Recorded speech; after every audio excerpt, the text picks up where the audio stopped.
In this video, you're going to build a grid which is slightly more advanced than the one you built in the previous videos. And this time you're going to use the grid areas, which means that you're going to decide that one of your grid items is going to occupy a few rectangles inside your grid. So let's go ahead and do this. Now, before I start, let's do a little bit of terminology just to make sure everything is clear. The grid or grid container is the element that contains all your grid items.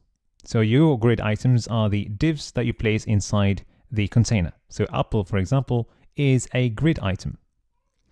Now, if you look at this, for example, or this gap between two columns, or this gap between two rows, that's what we call a grid line.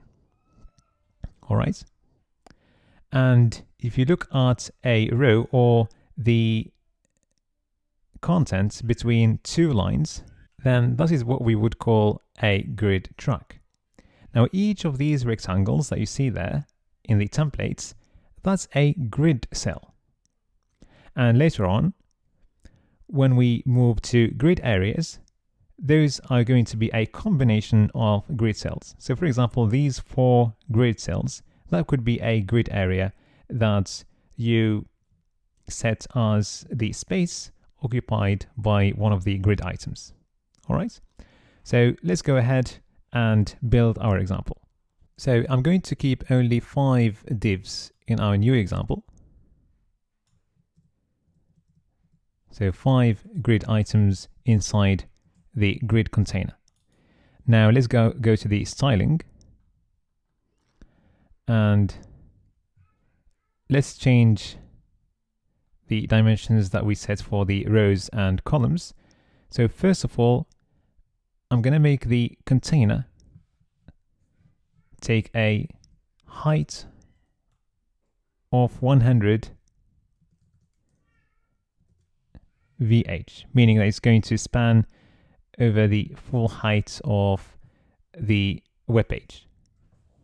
Now let's go to the rows, and let's say that our new template is going to have 3 rows and 3 columns. So I'm going to set the height of the first row to 50 pixels, then the second one or the last one to 50 pixels as well, and then the middle one to 1 free space. So any remaining space after giving the first and last 50 pixels is going to go to the second row. Then let's go to the columns. And let's say that the first column is going to have 20% and the last one 20% and the middle one any remaining space. So at the moment, it's not very clear what we're doing. So just to clarify, I'm going to add a few more items just to fill the templates. So 9 items will fill the current template before we move to grid areas. All right. So at the moment, if you look at this example, it's still a simple grid where each grid item occupies 1 cell. So 9 grid items and 9 cells. 3 rows and 3 columns. Now, let's move to what we call grid areas. So I'm going to use a property called grid template areas, where I'm going to divide my template to several areas. So the idea here is to make Apple, for example, occupy the first top cells. Let's add a semicolon just to get the gap appearing again. So Apple is going to occupy those 3 cells. So inside my templates, I'm going to have a first line, which is going to be something like Apple, then Apple, then Apple. Basically, this means that I called the first 3 cells inside the first row. I called each one of these areas Apple, then Apple, then Apple. Then I'm going to move to the next row, and I'm going to do the same thing, but this time, let's say that the grid item Facebook is going to occupy that cell. So let's call that Facebook. Then Microsoft is going to go right there. So I'm going to have Microsoft after Facebook, and make sure you've got a space between these two. And then after that, I'm going to have Samsung going right there. Then let's have a third one for the last row. So Google is going to occupy these 3 cells. So I'm going to call the first one Google, the second one Google, and the third one Google as well.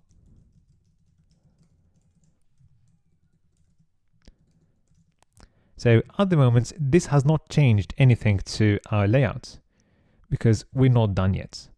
So what you need to do now is go to each of these grid items and tell the browser what areas they are going to occupy inside your templates by using the grid area property. Now what I'm going to do, I'm going to give each of these items an ID to make it simple.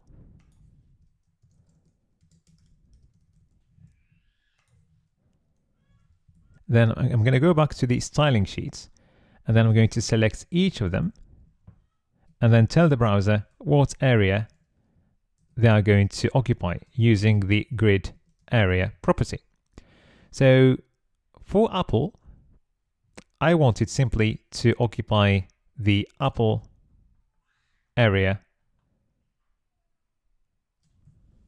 which spans over 3 cells inside the first row. So all I need to do is say grid area set to Apple, like this. And this will make this grid item, Apple, occupy the 3 cells in the template, like this. Great, isn't it? Now just make sure that you write Apple without any quotes. Also, the names that I chose for the IDs, they don't matter really. But if you choose the same IDs as the names you put inside the templates or the areas, then it will just make your code more readable. Okay? Now I will need to select all the other grid items and do exactly the same. So I'm going to select Facebook and say that Facebook is going to occupy this area.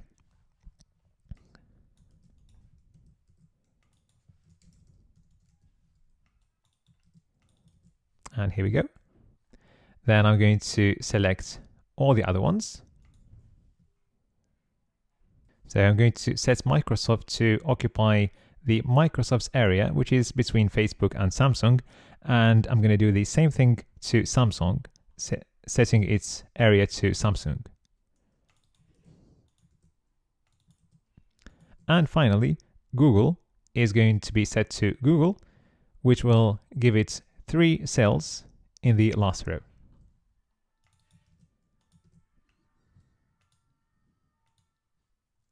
Now let's see why Google didn't work. Well, if I check the ID of Google, it's supposed to be Google like this. And let's delete all the extra items. And now you can see how we distributed the space between our grid items using grid areas. So again, Apple occupies 3 cells, Facebook occupies 1 cell, just like Microsoft and Samsung, and then Google occupies 3 cells at the bottom of the template. So this way, you can easily make any grid item occupy a certain set of cells inside your template. Now, what if you want to change your layouts in small screens? You can easily use media queries and just change the values that you set for the grid templates areas, the grid templates rows, and the grid templates columns. So let's go ahead and do this. So for example, let's make sure that in small screens, we've got only one column and our elements are just stacked one on top of the other. So our new template is going to be as following. So let's use media queries for all screens. And let's set the maximum width to something like 700 pixels. So I'm going to select the container and set its grid templates areas and change the dimensions of the rows and columns. So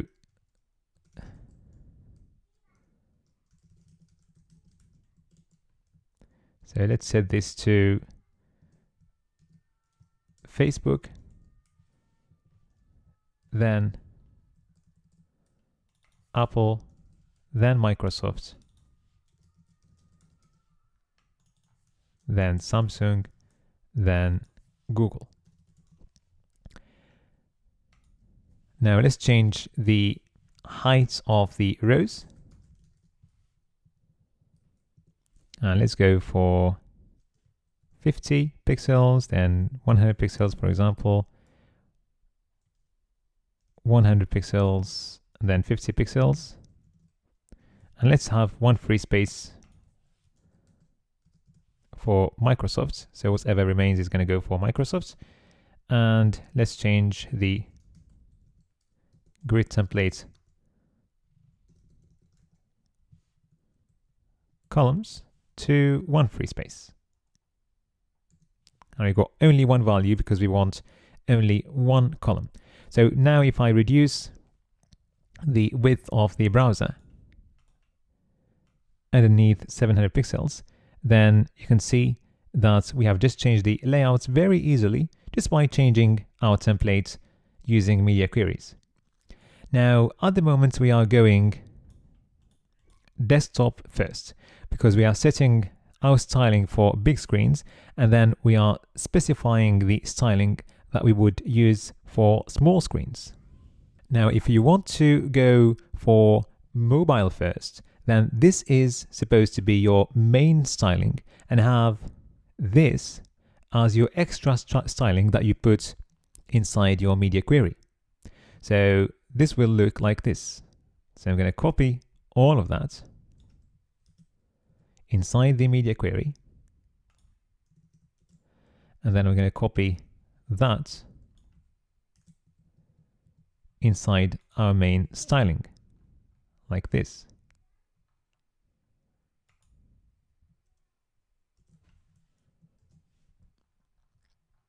And then I'm going to use min width instead of max width. It's still going to give us the same results, but in your coding, you're actually coding mobile first, which is a good practice. So if I reduce the width and the 700 pixels, then I've got the new layout. Perfect. All right, in the next video, you're going to build a new grid layout using a form, but this time your template is going to control the dimensions of the columns without having to look at the rows. So what's going to happen is that whatever you add to your form is going to fit into the template just by looking at the dimensions of the columns.